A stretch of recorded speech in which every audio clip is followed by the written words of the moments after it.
शास्त्र ये नहीं कहता कि भगवान को चावल नहीं चढ़ाना चाहिए। यहाँ शास्त्र कहता है आप शिव जी को चाहे एकादशी हो, चाहे द्वादशी हो, चाहे प्रदोष हो, चाहे पूर्णिमा हो, चाहे अमावस्या हो, चावल का दाना आप भगवान शिव को समर्पित कर सकते हो और ज्यादा नहीं। शंकर कभी ये नहीं कहते कि मुझे बहुत सारा चढ़ा। शंकर जी की कथा कहती है कितना, मात्र एक चावल जितना एकादशी के दिन भगवान का ओम नमो भगवते वासुदेवाय का जाप करें या अपने गुरु मंत्र का स्मरण करें, जाए जो मंत्र आपके हृदय में समाहित हो। श्री शिवाय नमस्तुभ्यम, ओम नमः शिवाय, राम कृष्ण शिव, जो मन पड़े उसका भजन करें, पर दिल से करें। जितनी देर करते बने उतना देर करो। माला पकड़ने की भी जरूरत नहीं कि माला पकड़ के बैठो, तो घटके जिब्या से जप लो नहीं जी वही उत्तम ही पूरा हो जाए, वही बहुत है। बाणों की सैया पर पड़े हुए भीष्म पितामह ने पूछा था भगवान कृष्ण से, कन्हैया मैंने जितना पुण्य करा शायद दुनिया में किसी ने करा हो, मैंने जितना दान करा वो दुनिया में शायद किसी ने करा हो, जितनी मैंने एकादशी का व्रत करा वो एकादशी भी दुनिया के किसी व्यक्ति ने नहीं करी हो, और जितनी मैंने गौ माता की सेवा करी उतनी गौ माता की सेवा भी दुनिया में किसी ने नहीं करी हो। भीष्म पितामह की 26 गौशाला थी, 26 गौशाला,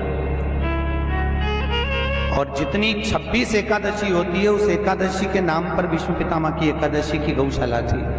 कामा गौशाला, निर्जला गौशाला, मोक्षदा गौशाला, और जो एकादशी पड़ती थी उस एकादशी पर भीष्म पितामह उस गौशाला में जाते थे और गौ माता की सेवा करते, तो गाय को भी फरियाल कराते और खुद भी फरियाल करते। तो मेरे बराबर कोई ने गौ सेवा करी, ये भी किसी ने नहीं करी। और एक बात आज तक समझ में नहीं आई रे कन्हैया, कि मुझे ये समझ में नहीं आता कि मैंने पाप कौन सा करा था जो मुझे बाणों की सैया पर पटका गया। भगवान कृष्ण ने कहा, पितामह जी आपको तो ज्ञान के चक्षु दिए गए हैं, आप ध्यान लगा कर देखिए कि आपने पाप कौन सा करा। मैंने तो पुण्य ही पुण्य करा। भगवान ने कहा अपने 48 जन्म पहले जाइए। भीष्म पितामह ने ध्यान लगाकर 48 जन्म पहले प्रवेश करा। 48वें जन्म पर भीष्म पितामह सुंदर आनंद से एक नगर के पुण्यमय राजा थे। एक बार गंगा नहाने जा रहे थे, पूरी सेना के साथ में, पूरे काफिले के साथ जा रहे थे। वन में से निकलते समय एक बड़ा सा सर्प बीच में पड़ा था, तो दूतों ने आकर कहा महाराज आगे सर्प पड़ा है।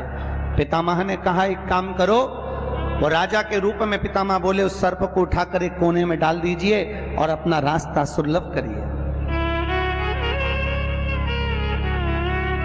कोने में सर्प को फटका राजा कहते हैं, भीष्म पितामह कहते हैं मैं राजा के रूप में गंगा नहाने जा रहा था, मैंने किसी को कष्ट नहीं दिया। भगवान कृष्ण ने कहा अब यहां तक की कथा तो आपने कह दी, अब आगे की कथा मुझसे सुन लो।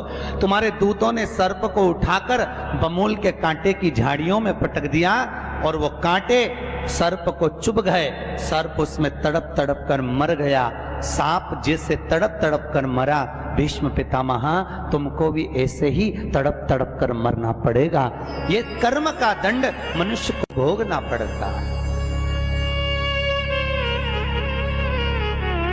शिव महापुराण कहती है जैसे भीष्म पितामह का थोड़ा सा पाप बाणों की सैया पर पटका, उसी तरह शिव महापुराण की कथा में वर्णन किया वेद व्यास जी ने कि हमारे 7 जन्म के पुण्य, हमारे दादा परदादा परदादा के भी दादा के पुण्य की जब गुल्लक, जैसे बच्चा गुल्लक भरता है ना, 1-1 रुपया इकट्ठा करता है और जब गुल्लक फोड़ता है तो कोई अच्छी चीज लेकर आता है, बड़ा सा गिफ्ट लेकर आता है। उसी तरह जब हमारे दादा परदादाओं की पुण्य की गुल्लक भराते भराते उनके बच्चे भी पुण्य की गुल्लक भरते हैं, भरने के बाद जब गुल्लक फूटती है तब जानो कि अपने परिवार में शिव महापुराण की कथा होती है। ये पुण्य की गुल्लक फूटती।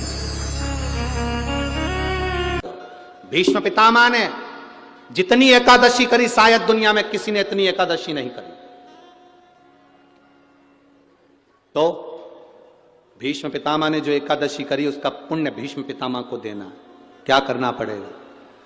पितामह के लिए अर्जुन से कहो बाण छोड़े, पितामह के शरीर को वो बाण छुएंगे, लगेंगे, दुनिया को लगेगा कि भीष्म पितामह बाणों की सैया पर पड़े हैं, पर भीष्म पितामह बाणों की सैया पर नहीं। पितामह ने जितनी एकादशी करी है वो सारी एकादशी बाण बनकर भीष्म पितामह को अपने हाथ पर झेल लेगी, उसको मरने नहीं देगी, पटक। जिसको इतने सारे बाण चुभे हैं उसको कितना कष्ट होगा, पर भीष्म पितामह का पूरा शरीर देखो, पूरी कथा देखो, भीष्म पितामह की महाभारत को उठाकर एक एक पर्व को पढ़कर देखना, उसमें भीष्म पितामह बड़े आनंद से बाणों की सैया पर पड़े। द्वारकाधीश पूछ रहे हैं मरते क्यों नहीं हो, दर्द नहीं हो रहा, कष्ट नहीं हो रहा? भीष्म पितामह कह रहे हैं मुझे तो लगता ही नहीं कि मैं बाणों की सैया पर हूं, मुझे तो लगता है जैसे मैं मेरी मां की गोद में सोया हुआ हूं। एकादशी ने भीष्म पितामह को झेल कर रखा था। एकादशी शिव कथा कह रही है, कोई चिढ़ रहा है चिढ़ने दो, कोई अपशब्द कह रहा है कहने दो, कोई आड़ा टेढ़ा कह रहा है कहने दो, कोई कुछ भी बोले तुम्हें मत। आज एकादशी भी है, सातित्व को भंग करने वाले नारायण के सामने वृंदा जाकर खड़ी होकर कहती है अरे नारायण भगवान तुमने मेरा सातित्व डिगा दिया। जैसे शिव जी की पत्नी सती जलकर भस्म हुई थी वैसे ही आज मैं भी भस्म हो जाती। राख का ढेर बन गई वृंदा, राख का ढेर।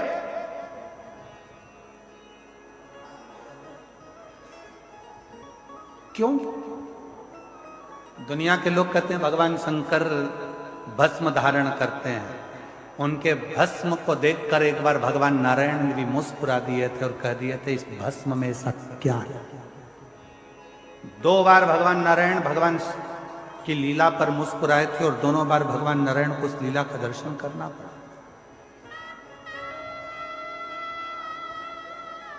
शिव के तन पर चढ़ी हुई भस्म, माता सती के शरीर की चढ़ी हुई भस्म देखकर भगवान नारायण सुदर्शन चलाने से पहले हंस दिए। भगवान आपके तन पर भस्म, नारायण मुस्कुरा दिए। शिव जी मन में सोचे नारायण जिस दिन इस भस्म को चढ़ाओगे तब मालूम पड़ेगा कि भस्म में है क्या, इस भस्म में क्या है, उस दिन आपको मालूम पड़ेगा कि भस्म है क्या। ऐसा मौका नारायण भगवान के पास कभी नहीं आया कि भगवान नारायण भस्म चढ़ा रहे, पर एक मौका आया जब जलंधर की धर्म पत्नी वृंदा अपना सातित्व भंग होने के बाद अपने शरीर को जलाकर भस्म कर देती है, राख का ढेर बन जाती है। तब नारायण की आंख में आंसू भरा था और नारायण ने उस वृंदा की भस्म को अपने तन पर धारण कर लिया था। तन पर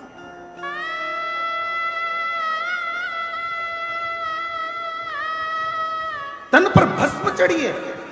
लोग कहते हैं भगवान शंकर के तन पर भस्म थी। शिव महापुराण, स्कंद पुराण, कुर्म पुराण कहती है कि भगवान नारायण के तन पर भी भस्म थी। शिव ने सती की भस्म धारण करी थी और भगवान नारायण ने वृंदा की भस्म धारण करी थी। और जो सती माता भस्म के रूप में प्रकट हुई उससे बेलपत्री का वृक्ष उत्पन्न हुआ, और जो वृंदा भस्म के रूप में प्रकट हुई नारायण के स्पर्श से वो तुलसी का पौधा के रूप में प्रकट हुआ। भस्म साधारण, तन पर शिव के भस्म है। लोग कहते हैं केवल क्या देवादिदेव महादेव 33 कोटि देवता में केवल एक शंकर ऐसे हैं जो भस्म लगाते हैं, शंकर ऐसे हैं जिनको भस्म चढ़ती है।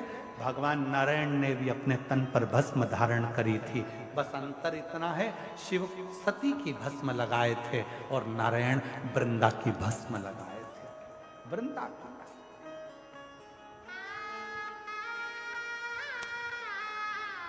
और जब वृंदा की भस्म तन पर चढ़ी, वृंदा की भस्म जब तन पर चढ़ी हुई थी, नारायण आंखों से अश्रु बहा रहे थे, नैनों से नीर बह रहा था, आंसू बह रहे थे। तब किसी ने सूचना करी भोलेनाथ के पास में, नाथ विश्वनाथ, नाथ, सोमनाथ, नाथ, केदारनाथ, नाथ, अमरनाथ, नाथ, नाथ, नाथ कहते हुए जब शिव को पुकारा, शंकर भगवान के नेत्र खुले। क्या हुआ? अभी तो मैंने जलंधर को समाप्त किया और जलंधर को समाप्त कर कर मैं साधना में लीन हुआ और तुम मुझे पुकार रहे हो। क्या हुआ? नाथ, नाथ, वृंदा जलकर भस्म हुआ। भस्म? हाँ। शिव कहते हैं वो भस्म कहां है? कहा वो तो नारायण ने धारण कर ली। नारायण? भगवान कहते हैं उस स्वरूप का दर्शन मुझे करना है। उस स्वरूप का दर्शन मुझे करना है जिस स्वरूप में नारायण ने अपने तन पर भस्म चढ़ाई। दौड़े भगवान देव अधिदेव महादेव ने जाकर जैसे ही नारायण के शरीर पर वृंदा की भस्म दिख रही थी, शिव मुस्कुराकर कहते हैं नारायण आपकी आंख में अश्रु है, ये वृंदा की भस्म मेरे तन पर है।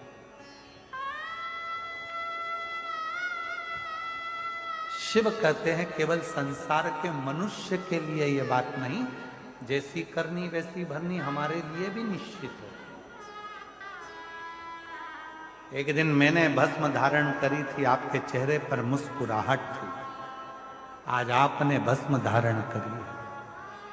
नाथ, मेरे तन से लगी हुई भस्म सती की बेल वृक्ष बन जाती है और तुम्हारे तन से लगी हुई भस्म नारायण और वृंदा की तुलसी का पौधा बन जाती है। ये जगत के पूजन, जगत के पूजन। सुंदर कहा है, किसी व्यक्ति के शरीर में जब लीवर किडनी से जुड़ा हुआ जब रोग हो जाता है,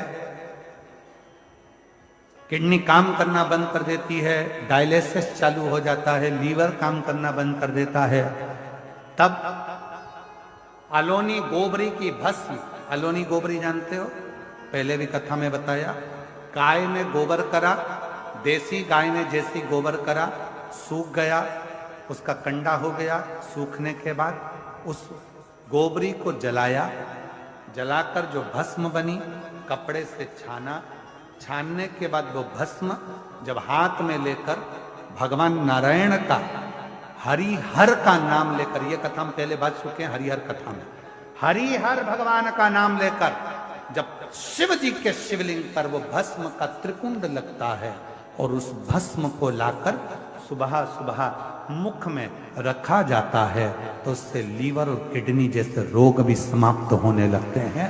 उसमें एक अमृत तत्व उत्पन्न होता है। मंत्र आता है? नहीं आता। तब करते हो? नहीं। साधना? नहीं। क्या करते हो? एक लोटा जल, सारी समस्या।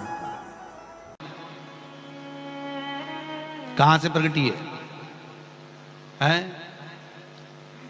माया? नहीं नहीं, एकादशी है कौन? क्यों इसकी इतनी प्रधानता है? क्यों इसकी पुण्यता है? ऐसा क्या है एकादशी में जो इसकी पुण्यता मानी जाए? कौन है ये जो भगवान नारायण तक एकादशी का व्रत करते हैं? सुभद्रा जी को भगवान जगन्नाथ ने, जगदीश ने एकादशी का व्रत कराया था। बद्रीनारायण भगवान को माता लक्ष्मी ने एकादशी का व्रत कराया था। क्यों?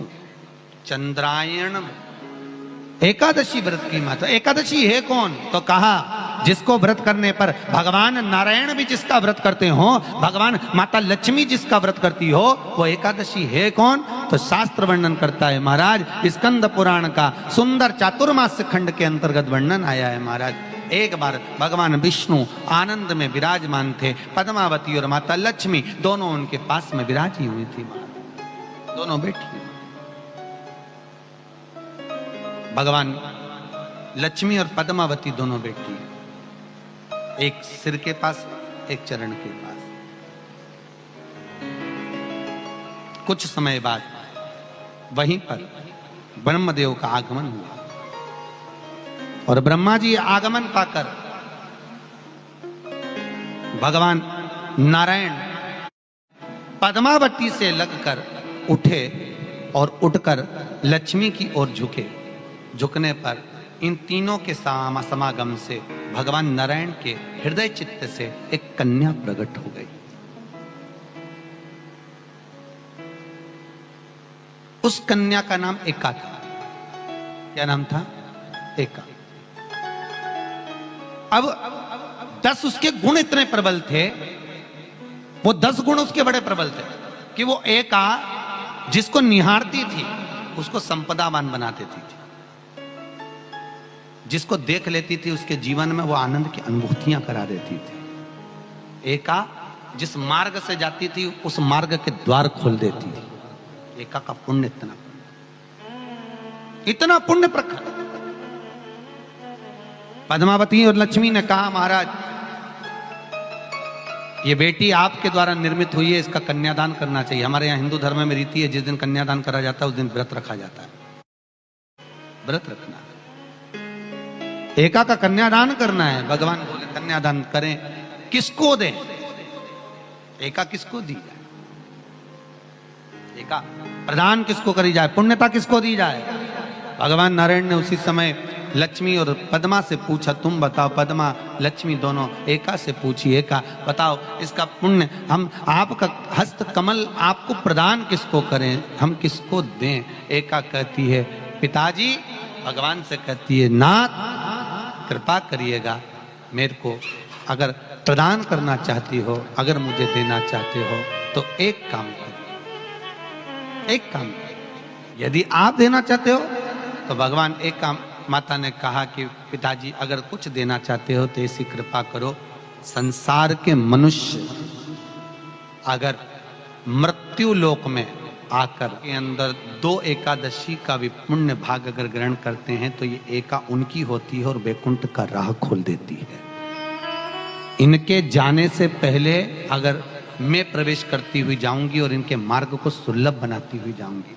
वो एका 10 गुण के कारण एका।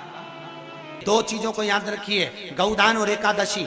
श्रीमद वल्लभाचार्य जी ने मायावत का खंडन करा था जगन्नाथपुरी में, और श्रीमद वल्लभाचार्य जी ने कहा था एकादशी मरने के बाद मत दो, एकादशी जीते जी दो। कहा था कि नहीं कहा था? जीते जी दान करिए। इसलिए जगदीश में जगन्नाथपुरी में एकादशी उल्टी लटकी हुई है। करें आपने दर्शन? जगदीश में एकादशी को उल्टा लटकाया। क्यों? क्योंकि वल्लभ ने कहा कि एकादशी जीते जी दो। कई पंडितों कहते हैं तुम्हारे दादाजी मर गए, जब 12वें का दिन होता है ना तो पंडित जी संकल्प छुड़ाते हैं, देव एकादशी। बड़े बेटे ने 5 दे दी, छोटी बहू ने 3 दे दी, उसने 2 दे दी, उसने 2 दे दी। तो क्या तुम्हारे दादाजी भिखारी थे जो तुम्हारी एकादशियां लेकर जाएंगे? और तुम कौन होते हो दादाजी को एकादशी देने वाले? तुमने कौन सा इतने पुण्य कर लिए जो तुमने एकादशी दे दी? एकादशी के दान की महत्वता श्रीमद वल्लभाचार्य जी ने कहा कि कोई व्यक्ति अगर खटिया पर सड़ रहा है, पलंग पर तड़प रहा है, हॉस्पिटल में पड़ा हुआ है, तो निवेदन है कि उसको देखने जाओ तो अपनी करी हुई एकादशी में से 2 एकादशी का दान उसको तुरंत दे दो। क्यों? तो जिससे उसको मोक्ष मिल जाए, मरने के बाद नहीं। क्योंकि मरने के बाद तो वो 10वें के दिन, गरुड़ पुराण में लिखा है 10 दिन तक जीवात्मा घर की अटारी पे रहती है। कितने दिन? 10 दिन। 10 दिन के बाद जीवात्मा चली जाती है। कहां जाती है? उसको जहां जाना है। 3 दिन में उसको भोग भोगना पड़ता है जीवात्मा को। 3 दिन नरक का भोग भोगती है, उसके बाद स्वर्ग का भोग भोगती है। 18 दिन में ये प्रोसेस पूरी हो जाती है। कितने दिन? 18 दिन। 18 दिन के बाद में उस जीवात्मा को धान के खेत में पटका जाता है। किसके खेत में? धान के, चावल के खेत में। इसलिए कहते हैं एकादशी के दिन चावल मत खाओ। कहते कि नहीं कहते? और क्या कहते हैं? द्वादशी के दिन चावल खाना जरूरी है। एकादशी का पालना करना है तो